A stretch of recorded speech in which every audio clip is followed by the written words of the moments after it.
Hi, I'm Allie Hamilton at yogisanonymous.com, and I wanted to talk about the difference between having an inner voice that is full of self-doubt and criticism, and being able to identify when you're actually receiving information from another person or the outside world that is a rejection. You know, I got an email from somebody this week who was asking me, like, well, how do I know? Because my default setting is like, I suck and nobody likes me and, you know, nobody would ever really want to go out with me. How do I know if that's the truth or if that's just what I'm telling myself?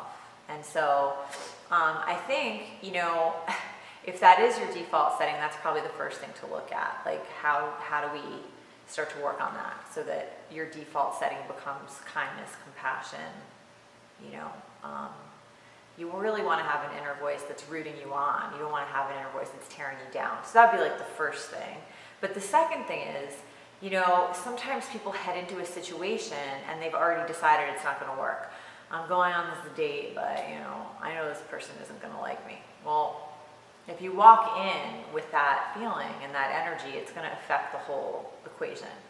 So, you know, if you go and you have an experience with somebody, whether it's romantic or, you know, it's a colleague or whatever it is, you're just trying to figure out where you stand with somebody, I think, you know, you do have to take some kind of action. If you go and let's just talk about a date for now, because that's what this email was about. You go on a date with somebody and you feel like there was a connection there, you know, there was a spark, there was something. I think you have to pursue it. You know, if your inner voice is so strong and so critical that it's telling you, oh no, it's not going to happen, and to such a degree that you don't even try, well then you're never going to know. You're never going to know for sure whether, you know, it's you or it's reality. You have to test it. You have to do reality testing, right? And so that would mean calling the person and saying, I had a great time, you know, let's go out again. When can we do that again? If the person doesn't call you back or whatever, you don't text. Don't text, like pick up the phone and call. I am a big believer, you know.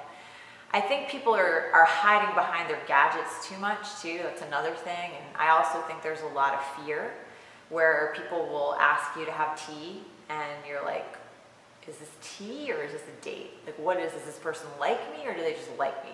You know, I think it's refreshing to just say to somebody, I think you're great and let's go out. I want to go out on a date with you. I think that's great. There's no games. You're not confused about what's going on. You don't have to call your girlfriends or your guy friends and be like, well, what do you think? Like, it's just clear.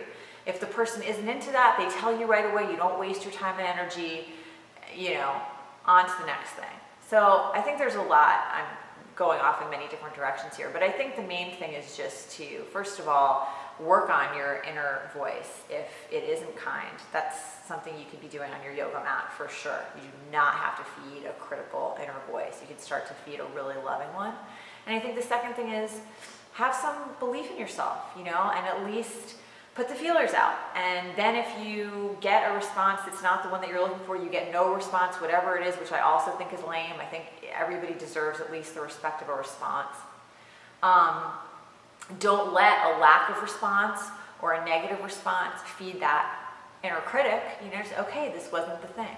And maybe the next one will be the thing. And just to keep swinging the bat, you know, you keep swinging the bat and see what sticks. When it's right, I think both people feel it. When it's genuinely, truly a home run, both people feel it's not going to be a mystery. And don't waste your time with stuff that's mysterious because, you know, when somebody really likes you, you really like somebody, it's not a mystery. Okay. Wishing you a really happy 2014. Lots of love, honest communication, and many, many hugs. Namaste.